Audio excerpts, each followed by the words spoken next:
వర్ధంతి సందర్భంగా ఆయన మన తెలుగుదేశం పార్టీని స్థాపించి మన ఆంధ్రప్రదేశ్కే ఘన కీర్తిని తెచ్చినాడు. ఎందుకంటే తెలుగుదేశం పార్టీ అనేది 6 నెలల్లో స్థాపించి 83లోన పరిపాలనలోకి వచ్చింది.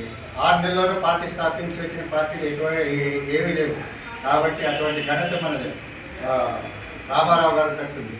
అటువంటి రామారావు గారి ఈ 30వ వర్ధంతి సందర్భంగా ఆయన కూడా మా పరంగా ఇప్పుడుండే నాయకులందరి పరంగా ఆయనకి భారతరత్న అవార్డు ఇవ్వాలని కూడా కోరుకుంటున్నాం.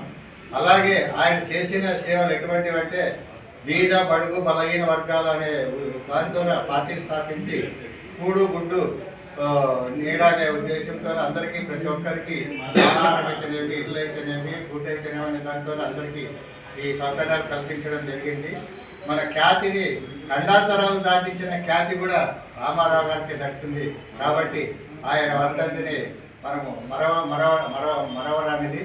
అలాగే ఆయన కూడా మన మన భారతరత్న అవార్డు ఇవ్వాల్సిందిగా మనందరి పరంగా కోరుకుంటున్నాం.